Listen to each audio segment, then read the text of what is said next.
Go, ladies and gentlemen, and everything in between, and whatever you may identify as. We are now currently live on this Internet of Stuff and Things. I'm Memes here. We have Chris from NYC and my bro CM Fox down there. Say hi to the audience, everybody. What up? All right. So hopefully at some point somebody may join and or watch the future, so that will actually apply. No, I just And we'll. got an alert that you're live, so Oh, there you go. So somebody on this Internet of Stuff and Things knows, but. This is yep. going to be the week in review. We're going to cover some stories from this week in review, along with basically some other stuff and things, general contemporary politics, pop culture, yada yada yada, and whatever we would like to get off going with. So, speaking of stories, we like to start with where would you gentlemen like to initially go? Peaceful protest, All right, aka Trump rally. all right, that is right. Our correspondent Chris actually attended a recent Trump rally down in North Actually, Carolina. technically speaking, I don't think they could bill it as a rally. I think that the state is currently at a place where like 50 is the maximum, number of people that can gather for an event. So this was literally a peaceful protest. This was in defiance of the Oh, orders. So okay. Oh, yeah, okay. So it was a protest. You gathered for a protest it was a against legitimate peaceful protest. for redress of grievances. Eh, for the lockdowns, for the mask mandates, whatever it is. That was the Trump rally. It was, but I just in reading about it, there actually is an element of it that's true. It really was not in line with what the state requirements are, but it was fun. I wanted to get some interviews of people, and I have to apologize I didn't. But it was definitely impressive to see the number of people that showed up for this thing. This was Trump said 15,000. I don't know if it was 15. I've seen reports as low as 7, but somewhere between 7 and 15,000 people showed up, spent an entire afternoon baking in the sun on a parking lot at an airport in Winston-Salem, North Carolina, to see him, and it was an impressive sight. I've been to Now, several of the rallies before, and this hmm. was a big crowd. now, this was an outside. Was this in a hangar? Or? I thought it was going to be in a hangar, but this was actually completely outdoors. There at no point was anyone in any sort of contained environment. The sun was shining, the wind was blowing. I would say, as far as risk factor for the whole corona, fears and everything, very minimal because everyone had room. There was no You're outside. You have the wind blowing and stuff. yeah, It's the not like sun you're in a shining. contained area. Yeah, And yeah, and this is the thing, exactly. especially if you're talking about viral transmission. And again, first up, I see you there, Joe. Hey, shout out to my patron Joe Franco there. But as well, it's like you're looking at this. It's like, oh, well, you're outside, like you said. You have the sun. We found these things to be effective, and Hmm. you're not cooped up. It's kind of Yeah. like, and I always relate to smoking. If I smoke indoors, everyone's gonna be able to smell it. It's gonna stink up the place and everything. Where if I go outside, if you're standing 6 feet away from me, it dissipates. I just feel Yeah, like you this might catch a explains a whiff lot, of and it, this but is it's important. Again, I am not a doctor, but yeah. I see it there zero, hey zero. But along with this, now the general messaging and stuff. Like, what was the vibe you took away from the crowd there? Uh, I guess the vibe from the crowd itself, I would say, is just enthusiasm and excitement.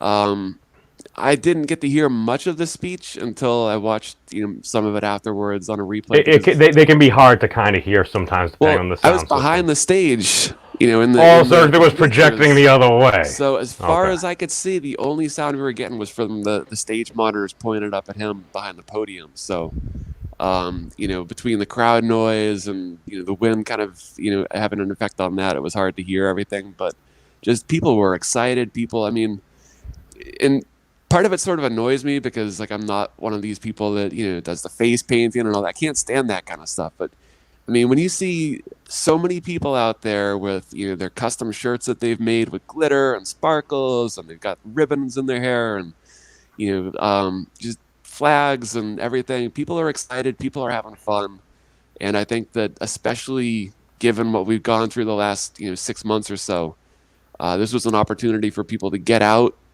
be around people, kind of get a taste of normalcy again. So it's And kind I of like a think that, concert-like atmosphere. It sounds like. oh yeah, absolutely. So it was fun, it was exciting, and that's the vibe I got from the audience. I mean, Trump himself, he was, in typical form, which is, just a master showman.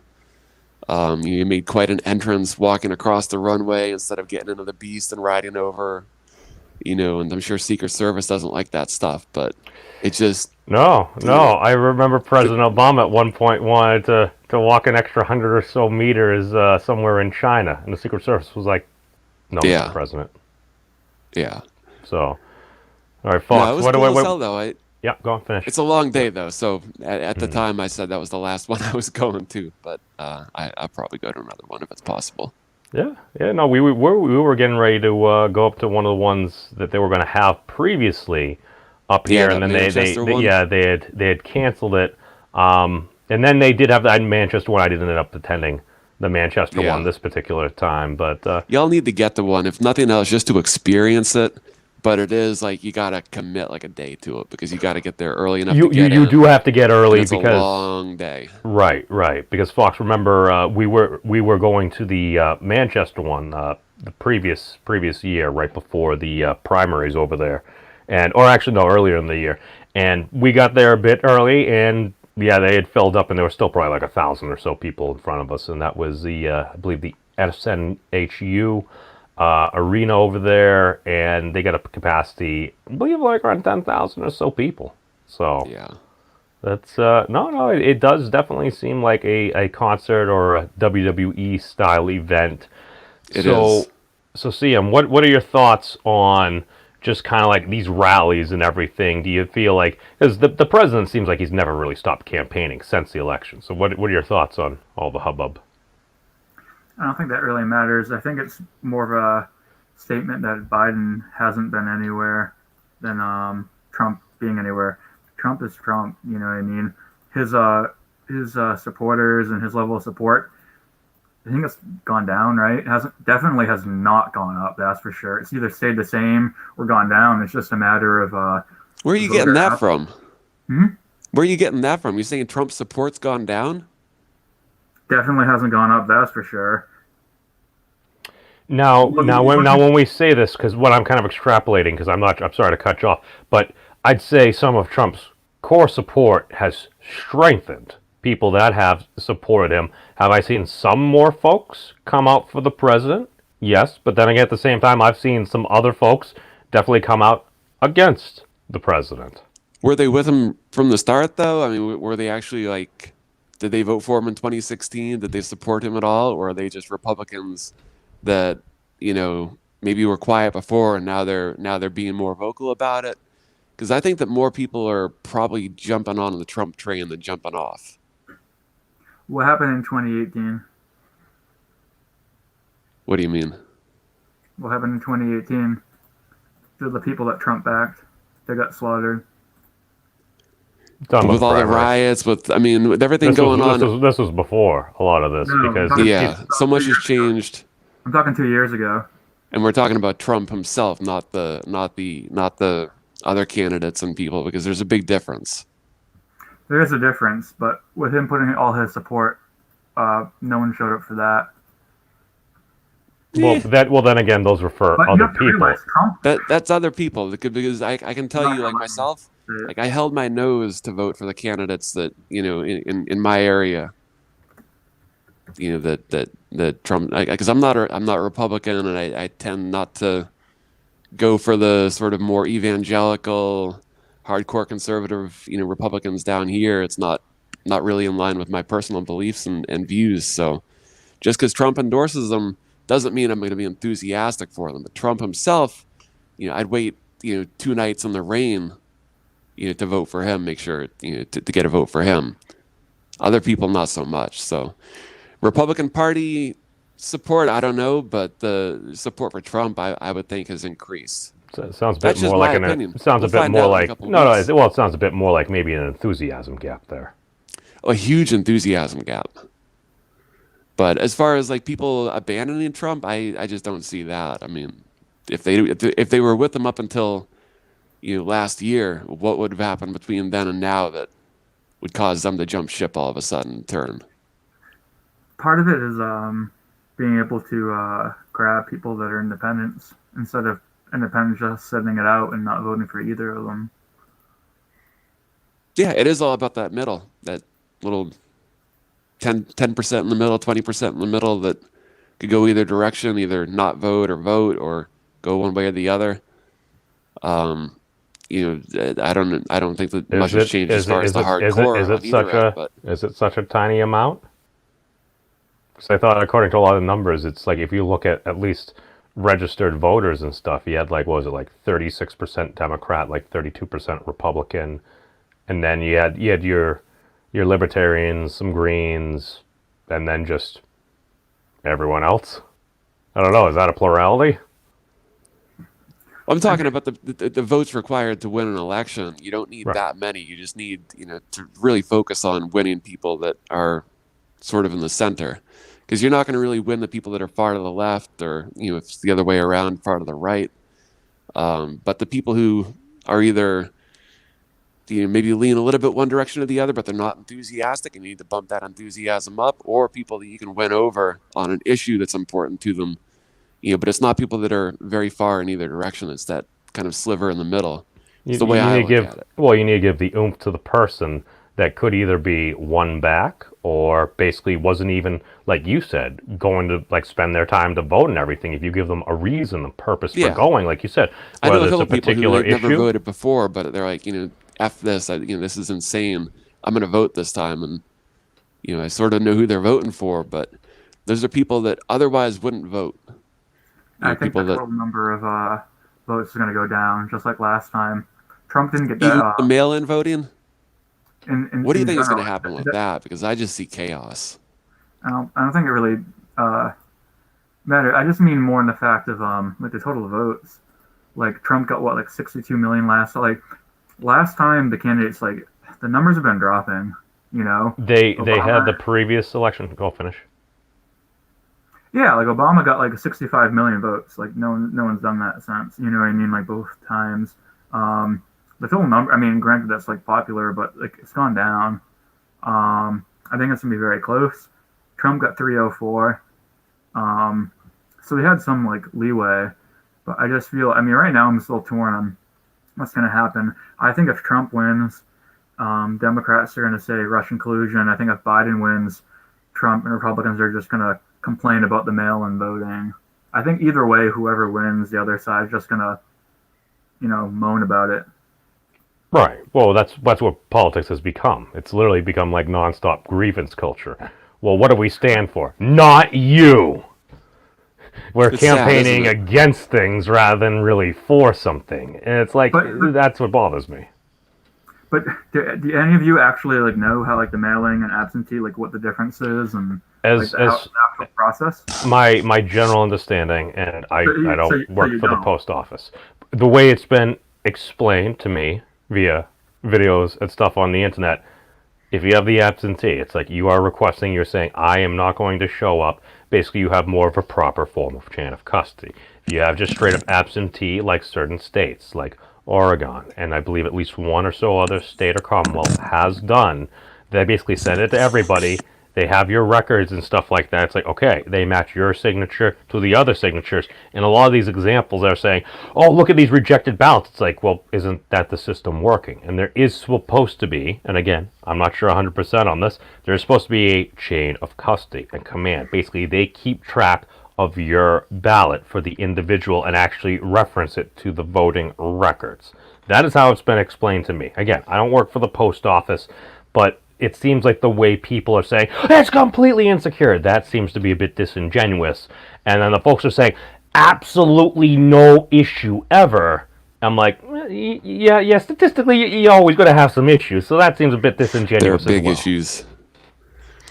But that's my point. Like, if we don't know. Like most people, like how many people out there actually have like a strong opinion in regards to like mail-in or absentee. Like most people don't know what they're talking about. Here's the way I look at it, and this is what really concerns me, is that there's an active push to make the election less secure by either preventing or eliminating voter ID laws, eliminating them in areas that already have them, and preventing them from being enacted in areas that don't have them.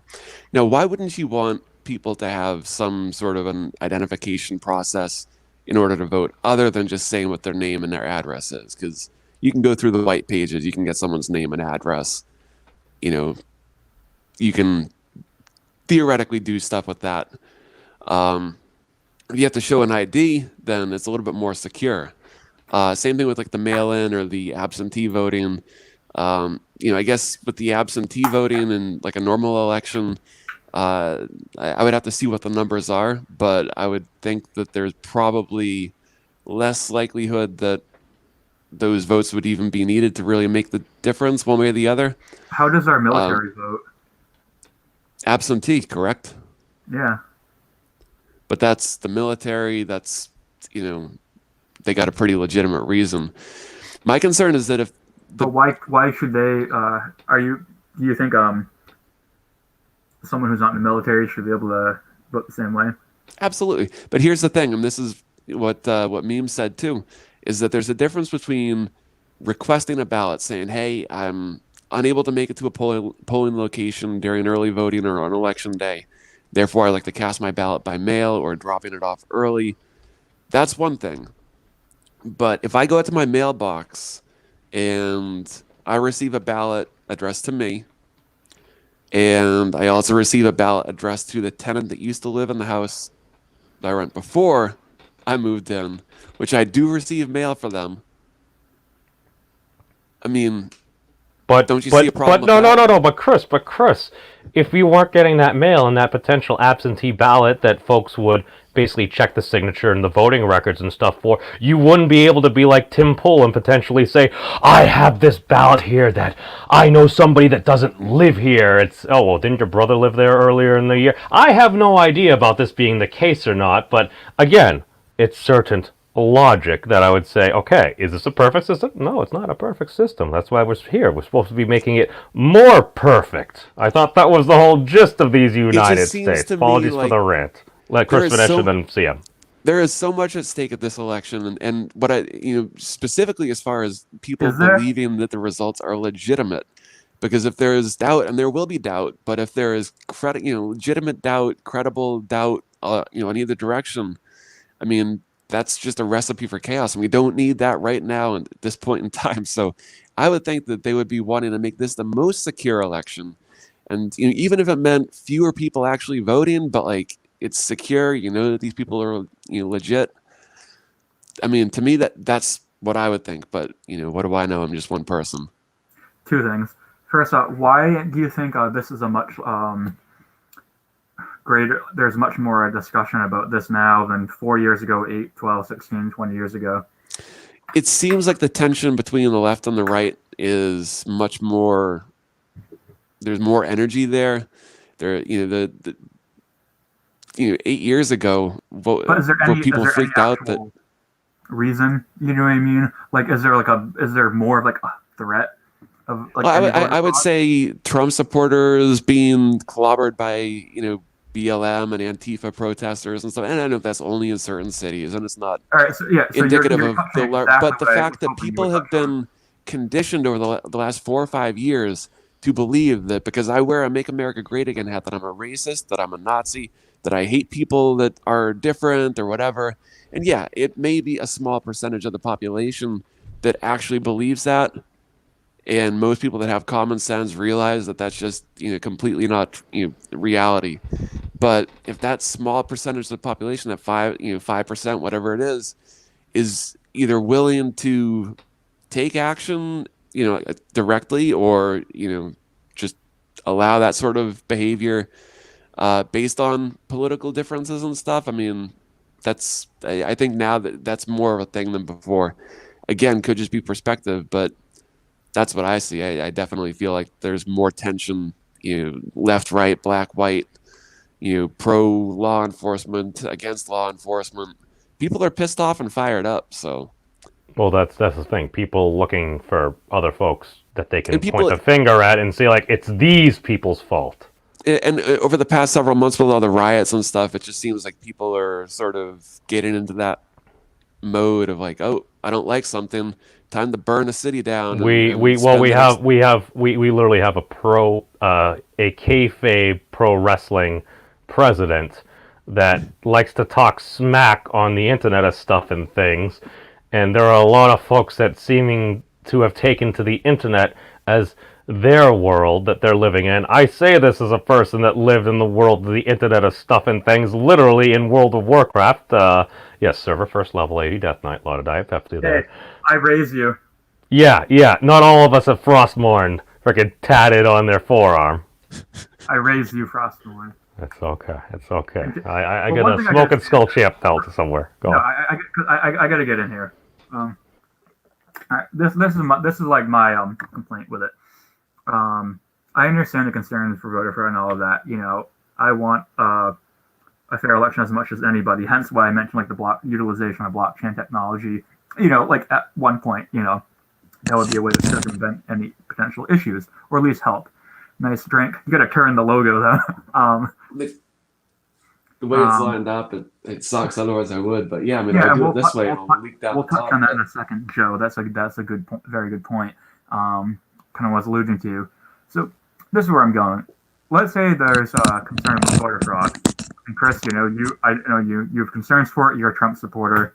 I'm not. I don't love him. I don't hate him. You guys It doesn't know that. matter which No, candidate hear I me out, support. hear me out. It's- Who's to say that for voter fraud for mail-in voting, that a lot of Trump supporters wouldn't be doing some shady stuff, and it wouldn't. That's and it wouldn't be- exactly my point. In 2018, the freaking congressional campaign that I busted my ass and spent tons of money and time on, it got overturned. They had to redo the election because there were over 1,000 ballots that some consultant out on the other side of the district had fraudulently requested, filled out, modified, changed, whatever. They had to redo the entire election. That was a colossal waste of time and money. That was a Republican candidate that Thank won you. illegitimately by It voter goes fraud. both ways. What concerns me is when I hear, you know, Fox, no relation, on Fox News and a lot of areas saying, "Oh, the voter fraud is going to happen, and the Dems are going to steal the election." Both Hey, sides. It's both sides. Is it going to be? Would it be 50-50? Of course, it's not cut down the middle. You know, that's just Yeah. mathematically like pretty much improbable. Would it be 55-45? You know what I mean? I just don't like when either side is just basically labeled. Exactly. You know, yeah. We need to have trust in it, and that's it's what not I a was one doing. side thing or the other. Yes, I believe that there's maybe more fraud and sketchy stuff that goes on the Democrat side and like certain areas, like from 2016, sort of seeing what happened here in Charlotte, even. But it's not a one side thing. It's both sides, and I want the election to be decisive and people to clearly understand that the winner is the winner. I don't want it to be an issue where there's all this speculation on both sides that the results are illegitimate. It's going to be though. It It's gonna is. be rough. So It's let's gonna be- tighten up security. Let's make this the most secure election we've ever seen. I do, but this is my fear of it. People will talk about it. Nothing will get done. And unfortunately, with all of that happening, it'll be a distraction from the issues because Democrats and Republicans are Pepsi and Coke. They're the same thing, essentially, in a lot of Exactly. ways. Two sides of the This is same just coin. another overarching way where Trump and Biden are just, being just dangled, and we're not going to talk about issues because we're going to talk about Russia helping the election, and then the mail, and then the post office helping the election, and then we won't actually talk about how to how to come up with better solutions. That's my fear, that these are all distractions from both sides, from all angles, from the issues. That's my concern, but I want to hear what you guys think. Well, The distraction. my big thing over this, you've been talking Coke and Pepsi. Well, I support obeying my thirst. Drink Coke. Sprite. That's It's Coke. not a paid. Yes, I figured this out Bring after on I the wrote an Sprite essay in campaign, the Fox. 7th grade. Somebody, After you, I like learned that. I Mountain- learned that. Mountain Dew. Mountain I Dew did is it. No, but I prefer Sprite over Mountain Dew. Point of personal preference. But my point is, Coke and Sprite are. I understand. It's the same. Well, okay. Well, what is it? I thought The Last of Us 2 and Ghost of Tsushima were both made by Sony Interactive Entertainment or something, or I don't know. It's Sony of America. It's like this. We hate these people because of these things that they create. We love these folks that made this game over here. I'm sitting back and I'm like, This is just fascinating right here because this is corporatization. It's like we're gonna hate folks within this brand, but the same folks that own all of this are sitting up there. It's like, all right, well, you're giving us marketing and attention anyway, so we're getting your money regardless. It's like, I don't know. People seem to be liking to bicker because, well, they're also making money off of it. Within the greater realm of complaining about things, it's like, all right, go ahead, Fox. All right. I'm not going to get. Well, I mean, we could, but so our minds are probably made up who we're voting for or not voting for. Whatever. Memes, and then Chris, and then myself. What's the single biggest issue for you that you not even necessarily because you favor this person or you don't favor, but like, what is I guess one or two issues that you really hone in on for either candidate that they're either talking about or not? Like, what are the big issues for you guys? Because we only hear about Trump tearing down the country or BLM tearing down the country, but like, let's talk what are solutions and what issues do you care about? Because you know what I mean. I want to hear it. Like, that's what I want to know, and I wish that was talked about more. I guess for me personally, Trump's outlook on life, is very optimistic. Very, where's the opportunity? What's the solution? And it seems that the Democrat Party, and with Joe Biden sort of being the figurehead of the Democrat Party, it seems much more about these are all the problems. These are all the problems, and not necessarily focusing on what do we do to fix the problems or how do we get things better, but just like problems. You're a victim. So there's that, I guess, from like the big picture. But I like the fact that Trump's got the business experience. He's got the negotiation experience. He's got a fresh view on political, stuff. He's not really your typical Republican or politician. So that's generally why I support him. But you get down into reducing regulations, cutting regulations for businesses. Okay. I think that's good. Definitely negotiating with like North Korea and opening that door of communication. I think that was a big move. He's been nominated twice for the Nobel Peace Prize in the last couple of days for negotiating agreements in the Middle East, and who knows what's going to come from it, but it's something. So I think that there's more opportunity for positive movement with Trump than if we go with the Democrats sort of, regulate everything. Everyone's a victim and there needs to be, like affirmative action on steroids, and that I don't think that's going to help people. I don't think that's going to lead to a better future. I think Trump's, vision for, creating business opportunities and for making, America more, self-sufficient as far as, making things here and keeping jobs here. Just for me, those are the things right off the bat that really, separate the left and the right, the Democrats and Republicans, and specifically Donald Trump, because again, he's not your typical Republican, and that's one of the things I love about him. Right, but I mean, like, what specific things? Like lowering or getting rid of, like payroll tax, capital gains tax. Like, what specific things? You're asking for policy. Yeah, I want actual like policy, because a lot of people. Well, and I don't mean you, because you've actually worked in the campaigns. You understand. A lot of people just say, "Oh, this or that about like one party, the candidate," but they don't. A lot of people don't even know what capital gains is. Well, from what I heard from Chris over there, it sounded like he was kind of describing, and sorry for dragonsplaining, economic fluidity as well as better relations for nations that we deem as a potential threat to ourselves and our security. Like that's what I kind of took away there. That's a big thing, you know what I mean? Like, if someone's like, Trump was saying for that, getting rid of that, like, or the option, if someone's for that, like, I totally get it. You know what I mean? Why someone would support Trump for, like, for something like that alone. I'm just curious, like, what specifics? Lower taxes, cutting regulations. I think that their policy was for every new regulation, you had to cut 2 old ones or something like that. So making it easier for businesses to get started and for projects to get done. I think that's a good thing. I think that if you look at the Democrats and their Green New Deal and global warming and all that stuff, they're going to put more regulations, make it harder to do anything.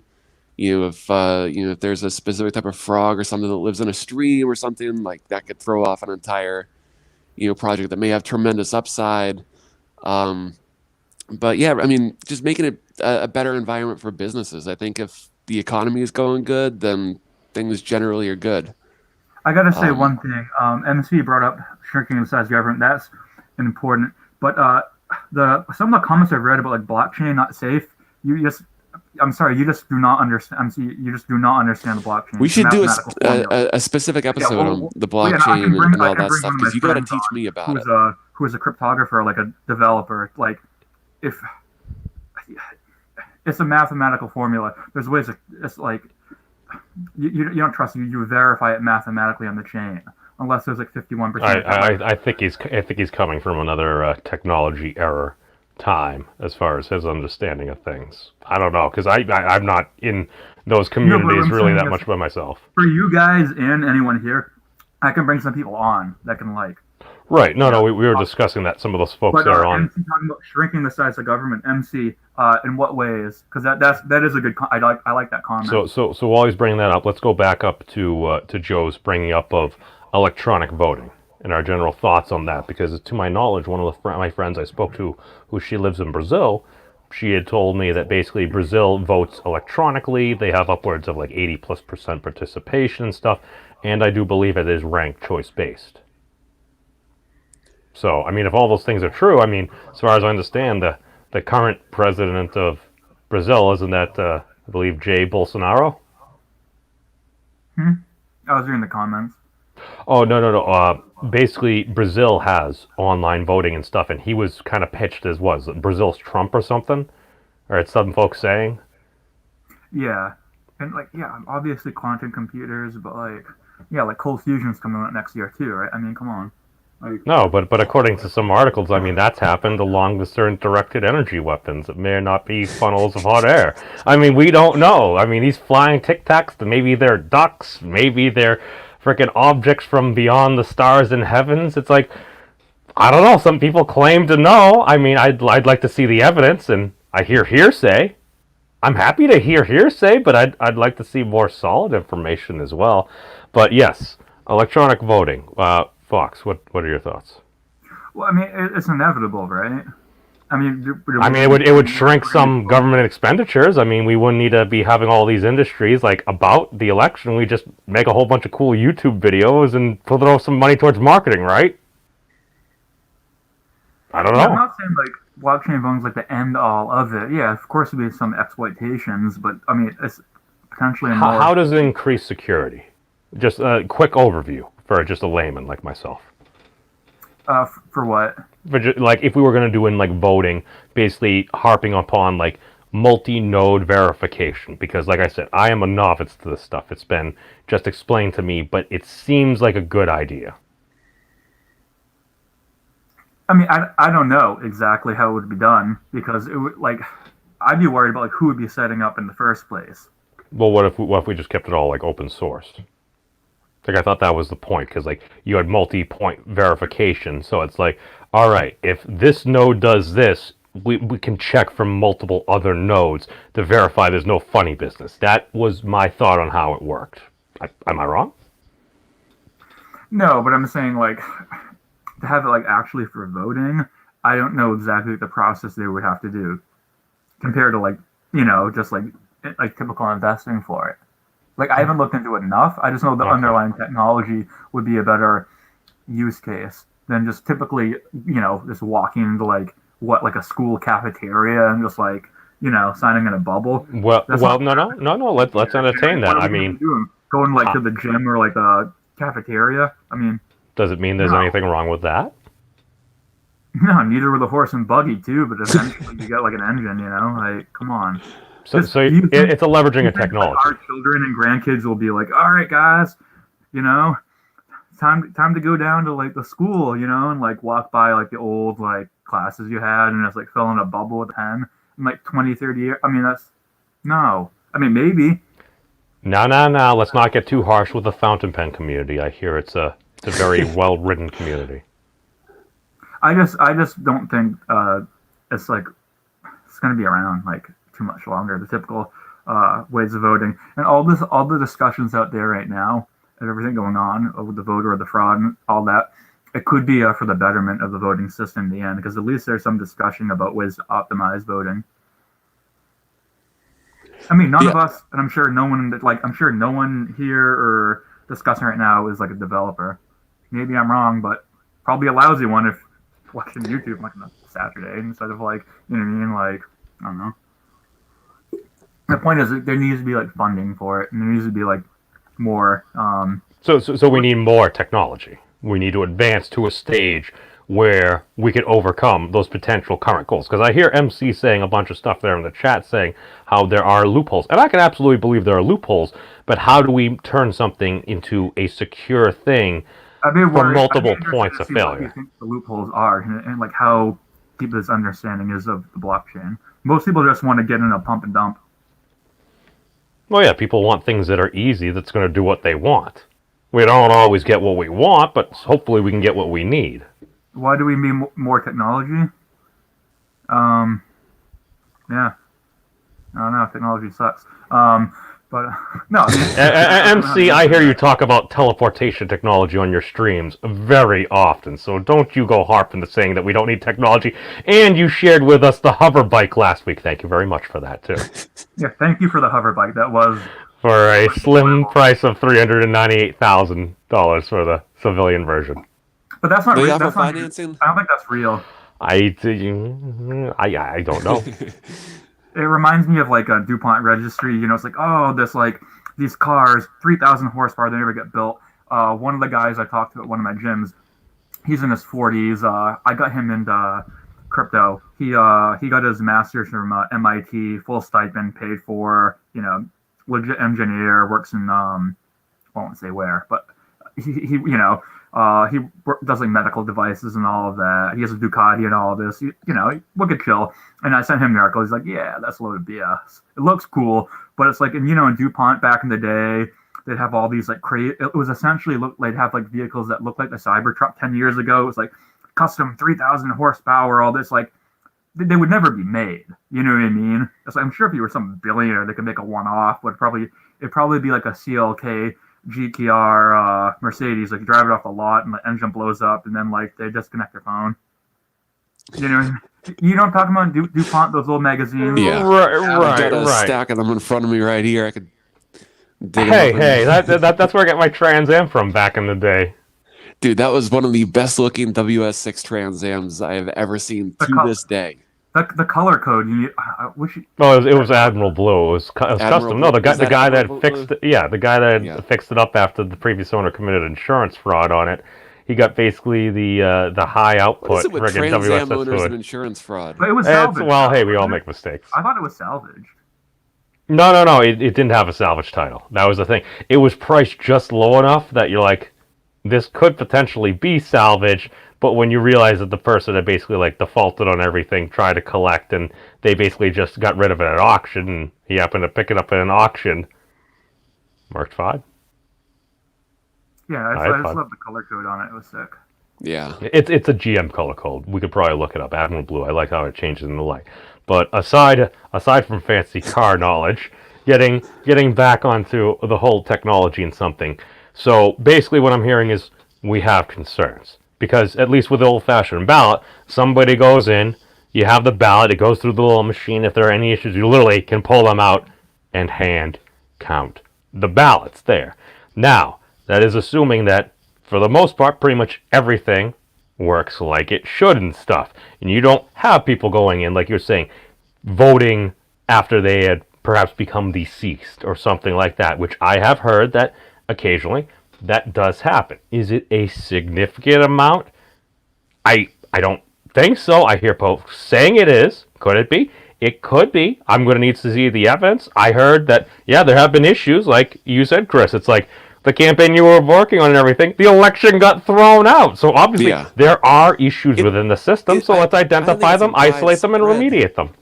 Yeah, I don't think it's an issue that's like, there's just voter fraud everywhere you go, but just if there's little tiny pockets where it's like there's a problem in this little district that is going to affect this race, and it might be something as silly as a city council position, or something like that. But That's you know, important. whether it's the president, whether it's city council, whether it's a congressional race, or for the Senate or a judge, those races matter too. And I mean, if there's a little bit of fraud, it doesn't have to be much.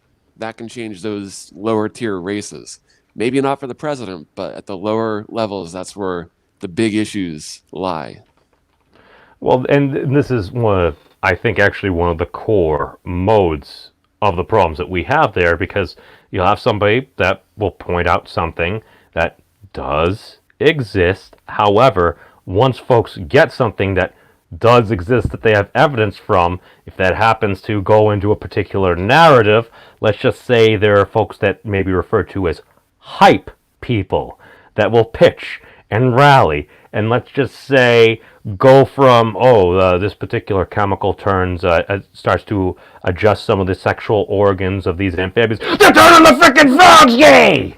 So it's like you go from one extreme to the other there, and let's just see what is more memeable, what is more out there that people can point, look, laugh, and other folks will say, "Oh dang, they re-engineering our education food and freaking genetic code through fluoride," which, I don't know, again, there could be some issues there and anything. Anytime you're adjusting anything within any system, whether it's biological, whether it's mechanical or something, there's always going to be an effect. My thing is, we have the technology to actually start to measure some of this, to say, okay, if there are voting issues, let's see where they are. Whom seems to be doing this? Let's hold people to account that might be lying to us. And if we identify an issue and somebody, maybe they just made a mistake, it's like, okay, let's fix it.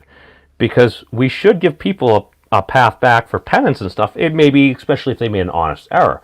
However, if something is pointed out within a system and then people completely go after and still abuse it and everything, I don't know. That sounds treasonous to me. This is one of the big things. I'm happy to overlook certain things, but when it gets to the point where you are harming your fellow Americans, it has been pointed out to you, and if you're going to continue to do that just for your blatant self-interest, it's like, yeah, I feel like we should take care of folks and everything. If you're going to abuse the people, I start to lose a lot of respect and maybe some of my humanity at times. Continue. Technology, blockchain, happy places. I think it'd be cool, and I forget if we touched on this last week, but it would be cool, in my opinion, to get to a point where we could vote on specific stuff, and it might be more frequently than once every couple of years. Direct democracy. Exactly. I mean, Is everyone's got a that cell phone, and maybe not everyone, but the vast majority, and of course that number is going to increase as the older generation that never had it, never wanted it, they die off, and people that grew up with it, from the time they were a kid, more and more, a higher percentage of the population is going to have these devices, this connection to the internet. And if there's a way to do it securely, which I'm sure there is, I don't know what it is, but I'm sure there is. Wouldn't it make more sense to vote on specific stuff rather than voting for someone who promises that they're going to vote for specific stuff?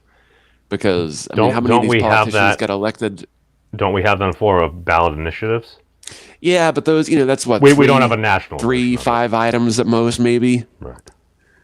So if there's something that pops up and we need a vote in 2 weeks, make it happen. I mean, is there a way to do it? I'm sure there is. I think it'd be ideal, because then you're not relying on someone that may promise all this stuff before they get elected, and then after they get elected, they either don't do anything, or they drag their feet, or they go in a different direction. Wouldn't it be better to have more of a direct say in stuff like that? So as far as the technology and voting, that's what I'd like to see happen. But I've got no idea how to do it. That's someone else's job. Is that better than what we have? And I would think so.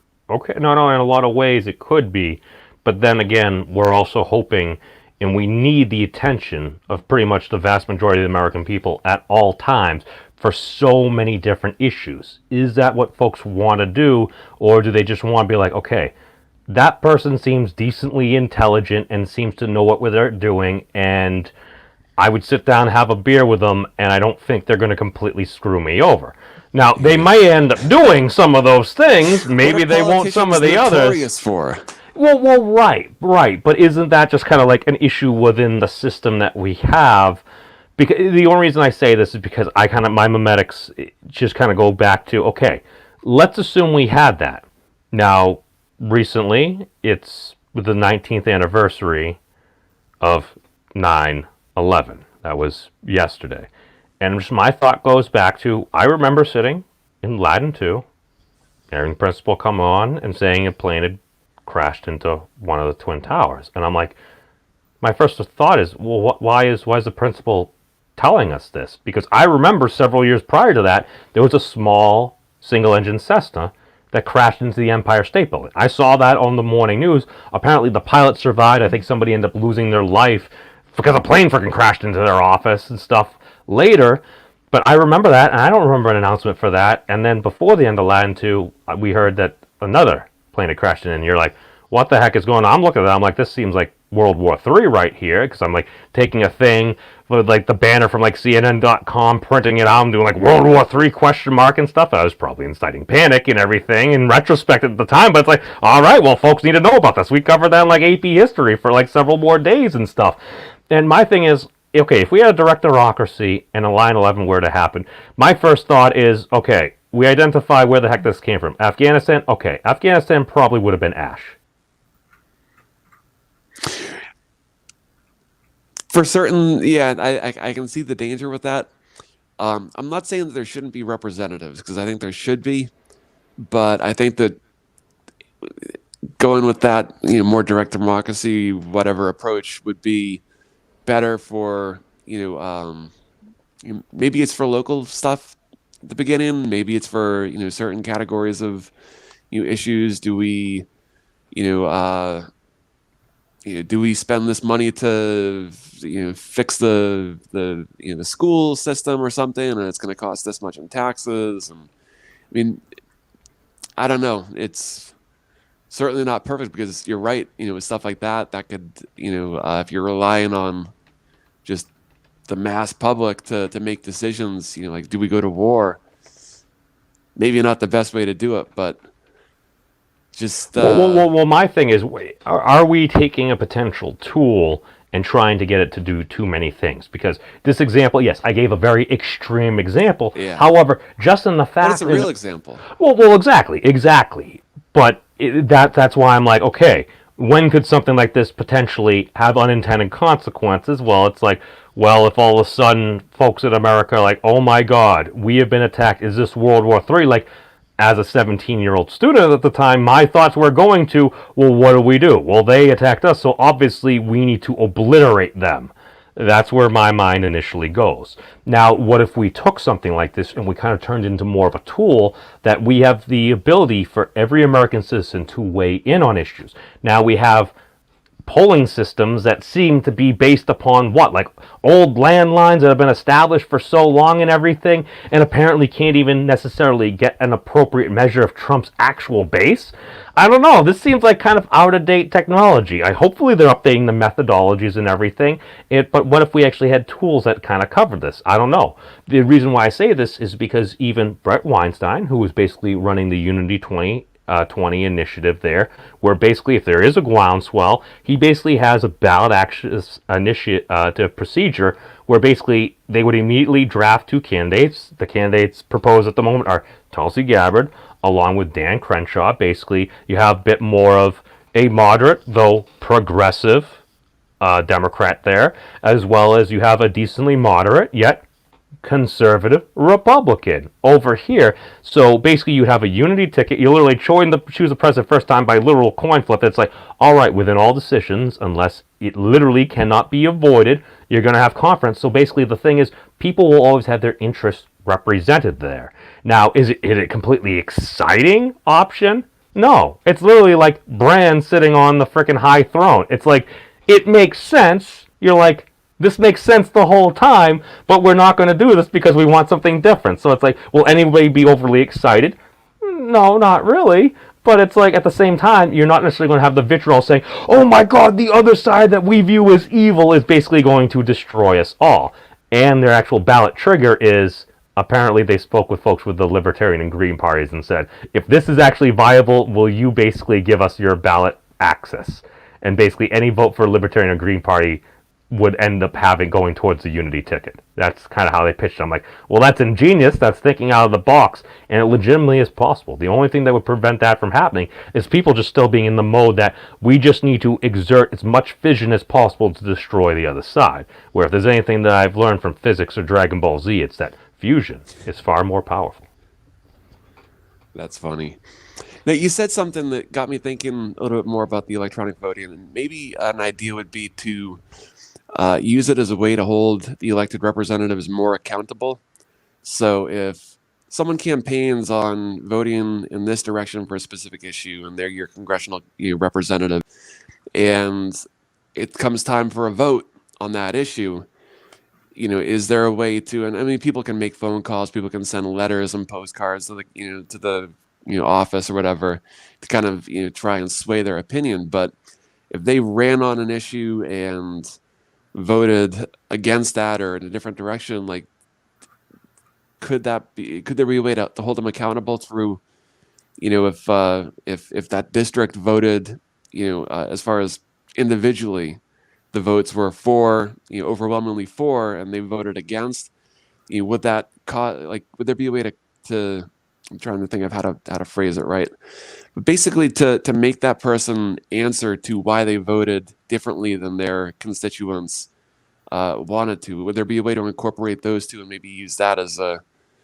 way to hold the officials more accountable through an electronic voting process on smaller issues?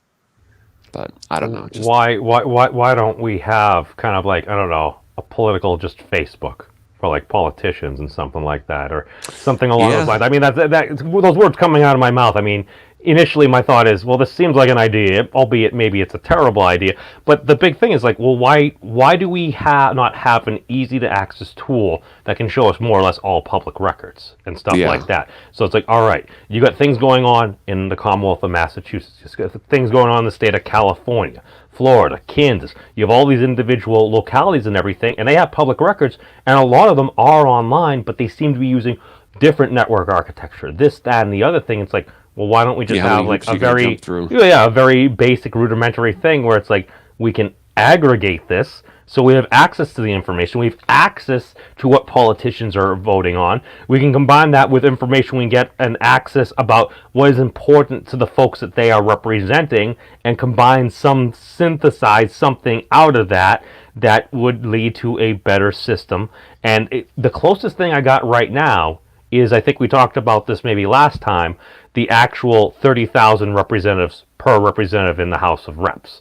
This is the closest thing. It shall not exceed more than 1 per 30,000. And then I think it was 1926 or 36 where they did the House Appropriation or whatever Act, where they limited it at 435. It's like, all right, well, hold on. If we repeal that one piece of legislation and we just go back to how we had it, then you're going to have upwards of pushing probably 10,000 representatives within the House of Representatives. It will literally be like freaking like Star Wars the Senate or something like that. But, we're going to need bigger buildings and everything. And, whoa, we got these plagues and everything going on. Really? Look at what we're doing right... No, exactly. Look at what we're doing right now. Congress is literally meeting virtually right now, and they're running into the same hiccups we do and everything like that. And you got to see people's humanity, and when they don't mute their mics and they're eating chips and everything. No, but this is the thing. If this is what the people are doing, if it's good enough for the people, is it not good enough for the politicians? If we have the technology, why the heck don't we freaking use it and try to work it better? Oh, but that would be so complicated. Really? Really, we can't figure this out. Maybe we'll actually have committees, like, rather than more than just 5 or 10 people. Guess what? Yeah, maybe you got a couple hundred people in the committee. At least if you get to a couple hundred people, you're saying within a couple hundred people you couldn't actually hash out some good discussions. You're maybe actually spending your day like working, doing this, that, and the other thing. And guess what? At that point, in order to influence Congress rather than trying to quote unquote pay off, offer a deal or something to a dozen members of Congress. At this point, you're going to have to do that for hundreds, if not thousands. It's probably going to be a little bit more blatant. So at the other end, you're also taking away some of the incentive, in my initial opinion, of trying to bribe Congress, because now you got so many more reps, it's distributed, so the value per dollar of lobbying kind of goes down. It's because, in my opinion, again, if you got more reps, it's easier to represent 30,000 people than it is 730,000 people. So, that's my rant on it. I think these are the conversations that we need to be having, and brainstorming ideas, throwing stuff out there, and just seeing kind of where it goes, and getting different perspectives. And I think that's. I know, what a novel idea! We actually have facts and everything. I appreciate it, man. This is and this is the thing, because it's. My thing is, people can do what they want as long as they're really honest about it and not directly harming folks. Because as much guff as I will give Tim Pool and stuff like once in a while about certain things, because I'm like, okay, I disagree with kind of how you're doing it. I feel like you are totally helping yourself. Yeah, it is easy to just kind of like choose a side and say this and that, but it's like, am I going to believe that everybody is always evil on the other side and stuff? I mean, no. I think most folks are good people. Just because you're a good person doesn't mean you don't do stupid shit. And people tend to act in their own self-interest. These are just core factors of humanity that I think we just need to just account for, acknowledge, and then we can disagree, but treat somebody like a human being. And we're losing that, and we're seeing what the consequence of that is. So CM, what are your general thoughts? I realize we've been kind of monopolizing the conversation. For what part? Oh, that's a good question. I've just kind of been ranting and raving for the past few minutes. Basically, actual solutions to basically kind of the issues we have, whether it's voting or kind of getting information about what the people think. For what? Basically, how can we help use technology and things we have access to help our elected representatives better represent the people? I think people understanding how to use the technology would be a good start. I agree. No, I'll steel man your point for give me 10 seconds here. Somebody literally that I actually have respect for, that I'll pop onto some of their streams and stuff, just usually talking about pop culture and stuff. She even said earlier, it's like, how many of these social networks are there? I can't really even keep track of how many there are and who's on which network right now. So that basically just kind of goes into, if you don't even know if something exists and all of a sudden you pop onto a new network. I saw somebody say like, well, what's Minds.com? I've been on Minds for a couple of years. Now, I don't necessarily use it as much because there are other sites there.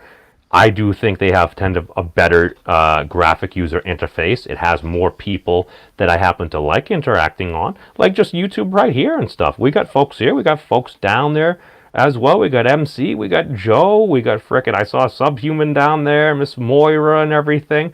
Yeah, we got Bone and all these other folks here. It's like, yeah, these are folks. You're having conversations, whether or not you actually agree. It's like there is interaction here.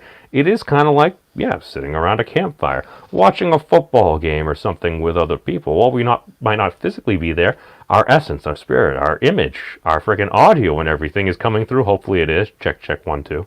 But you guys get what I'm saying. It's like it's a shared moment. It's a shared experience. And this is how people bond and stuff.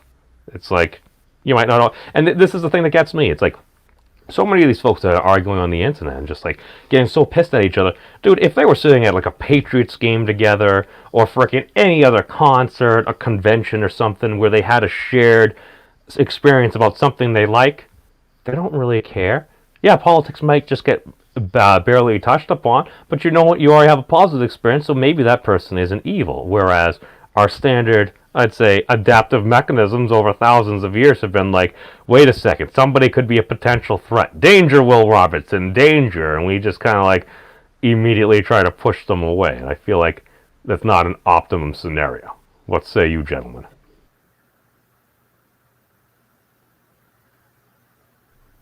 Breaker 1 2. What was that? Oh, no. What say you, gentlemen? I'm sorry. I wrapped up my point because otherwise I wouldn't stop. So. No, it's all good. Point on what specifically? as I replug in my computer because it wasn't in all the way. I legitimately forgot what the heck I was ranting about. Sorry, I just kept speaking words on the internet. It's the general thing that I kind of rage on. It's like we have so much more in common than we do different, but then we hyper focus on it. And this is something that kind of like Jon Stewart kind of brought up. It's like when the press, when we magnify everything, we hear nothing, because at that moment it's like, well, look at all these issues here. Look at all these issues. Yes, these are issues, but when we're focusing on all of these issues, it's like it's literally creating so much noise where it's like there are folks, I am guilty of this as well, there are confusing events happening within Seattle as well as Oregon. Or it's Portland. See, I'm already even messing up some of the areas there. It's like, yeah, those are two more of lefty cities. They're both on the West Coast, and we're just kind of combining those events. I feel like it's a synergistic thing where it's like, all right, so what happened here, it obviously happened there. Are there similar things happening? Yes, there are. But at the same time, I think it's applying a multiplier, mimetic effect there, where it's like, oh, look at all these lefties in the Northwest. They're destroying all this. It's like, oh, okay, yeah, you can definitely highlight. And yeah, there's definitely been some issues, and folks that are breaking the law need to be held accountable. Yeah, I understand that. But if you look at the number of hours throughout the day where people are out there just basically just having a block party, freaking like having some good old times and everything and not being violent, 93% of the time it's like, well, that seems to be an overwhelming majority of the time. But at the same look time, at what happens in that 7%. Well, yes. You know, the American Revolution happened with freaking like 3% of people and everything. And even within the folks doing there, yeah, you get your shit stirrers, yeah, you got your firebugs, you got the folks that just literally just want to cause chaos and see the world burn. I realize I've been among these communities. But at the same time, I'm sitting there and I'm like, okay, well, if you're doing that, we should point that out. And it's like when you're missing things, and it's certain things, it's like when you got poor friggin' Ali Vesci out there, he's sitting there, and you got a massive inferno behind him. He's like, it's a fiery but mostly peaceful protest. Yeah, that stuff's ridiculous. I'm like, okay, isn't the thing is, though the protest here has been mostly peaceful, as you can see behind me, there's a towering inferno and everything, and we can't be having this in America. I feel like maybe that would have persuaded some folks to be like, well, yeah, setting American cities on fire is bad. I don't know. People apparently died in the fires and everything. It's like, people are losing their lives. We're losing more Americans. That is a bad thing. Doesn't matter if you just disagree with them. If they ain't being violent and you don't gotta defend yourself, you don't violate that NAP. Maybe that's just my inner libertarian crying out. No, that's good though. But yeah, I think people do have more in common than they have different, differences, and wouldn't it be nice if we could focus more on what we all kind of can agree on, and less focus on the differences we do have, and expanding them into these exaggerated forms of what they actually are. Are we living in peak gossip culture? Yeah, Twitter and social media, everything is instantaneous, and no one really knows what's going on because you're getting the information before it's even, figured out, Because I'm looking at all these things, and I realize, and I really want to be part of kind of all of these things, because I'm like, all right, I'm seeing this, it's like, you could use the conduit of outrage to literally, like, gain power. You can use the conduit of, I'm going to put myself in a very precarious situation, and yeah, something might happen, but it's like, all right, now I could do it. It's kind of like if all of a sudden I throw on like the MAGA hat that I got from Free after a Boston Free Speech That's Proud Boys rally, and I just start walking around certain areas that maybe they're protesting for something. I'm just going to walk up there and give everybody a sneer and then kind of like shout like MAGA and stuff in their faces. It's like, nobody should do something to me, but I'm putting myself in a situation that at that time I'm like, though they shouldn't do this, I'm putting myself in a situation that I'm probably looking for trouble. I'm looking for trouble, and then I can videotape that and then monetize it, because nobody would ever do something like that, especially when the internet is stuff and things that people could then pitch and then confirm their biases and stuff. My thing is, okay, well, if I'm here and I'm here to break the meta, well, how do we do this? Well, if mockery is a thing, it's like, all right, so cancel culture. Okay, isn't that just the fully just extrapolated version of being a tattletale? It is. A tattletale, some folks in certain communities may refer to as being a rat. And just a quick point on your whole MAGA hat thing. They gave us these little masks at the rally and stuff, and I figured, what the hell? I'll wear one. I went to Target. I went to the vitamin shop the other day. Was not expecting trouble, but yeah, exactly. And I've used to wear the MAGA hat all the time. Not so much these days. It seems like a decent hat. But you know what? What I've noticed when I wear it, at least the places that I've been, it's not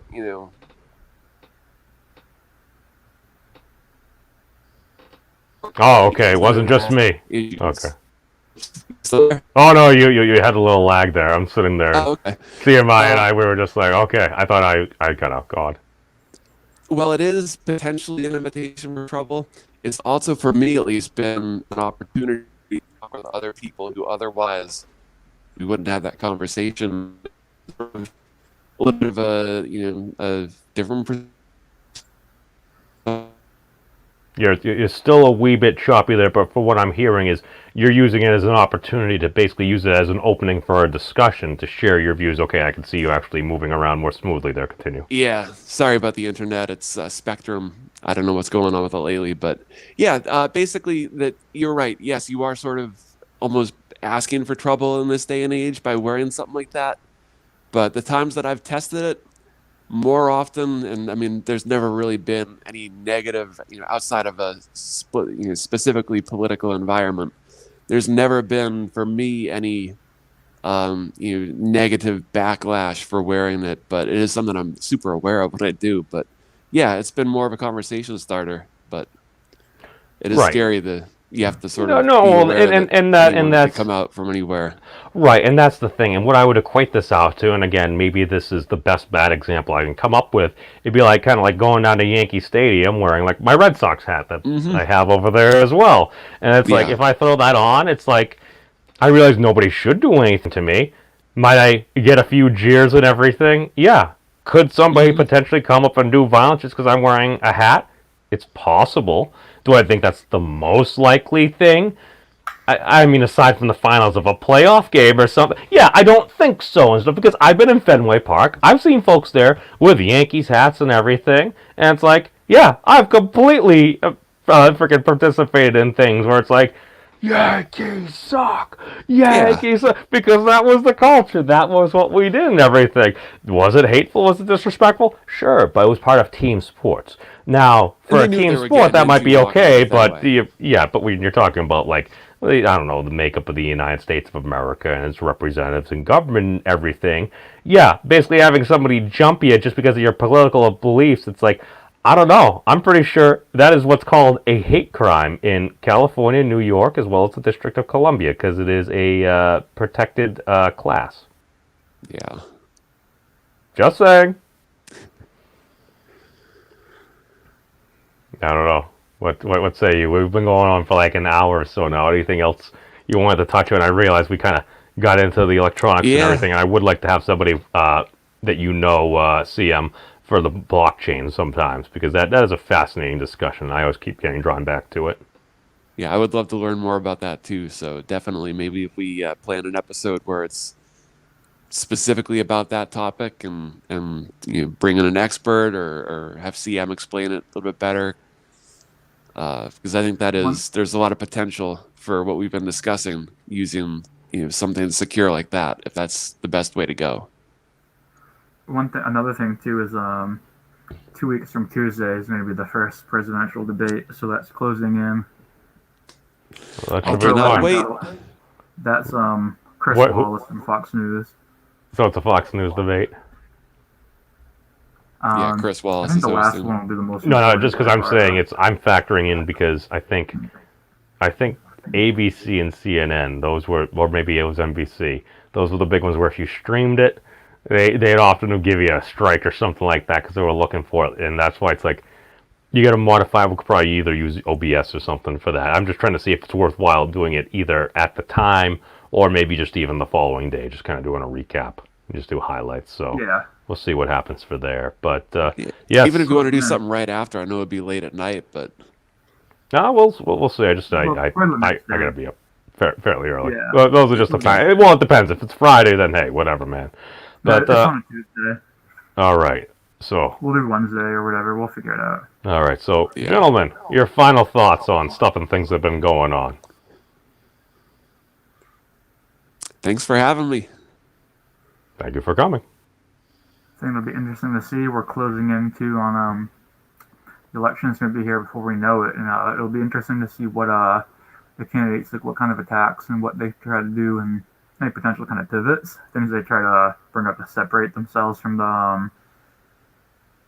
the other candidate too. Because there will definitely be the attacks, but I'm just wondering if there will be more substance with their message. You know what I mean? Talk about like what they will do instead of just attacking the opponent. Because we know the attacks are coming. I'm just wondering what Biden and Trump will be doing in relation to try to grab some independence. Well, that's the thing. The thing I just like to kind of wrap up on. It's like, yeah, I'm a dude, man. I happen to vote for candidate Trump. Why did I vote for candidate Trump? Well, I think Van Jones hit the nail on the head there when he said it's like, this was the biggest two-fingered salute to the establishment ever. And I try to be consistent on these things. So that's a little Easter egg for some folks that may be watching in the future or something.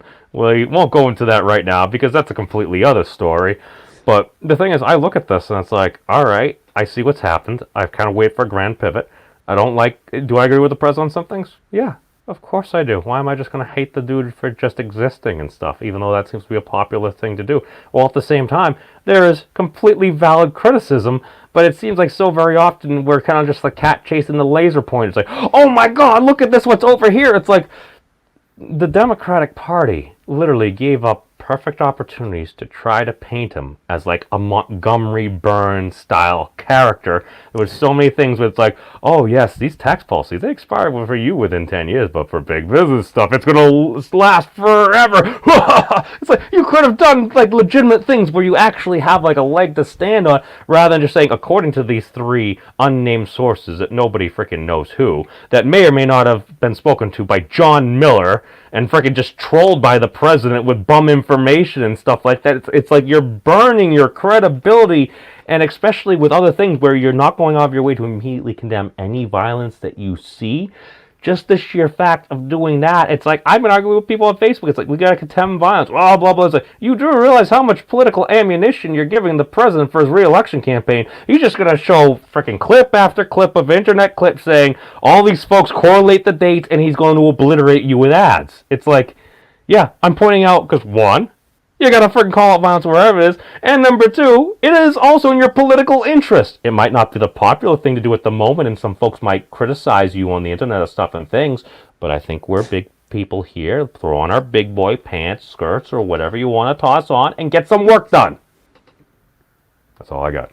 But, hey, thank you all for watching. Thank you, gentlemen, for joining me here, Good and times. hopefully we'll get some guests on in the future. Thank you all for watching. Peace out, everybody. Be safe, and long live the elbow bump. All right.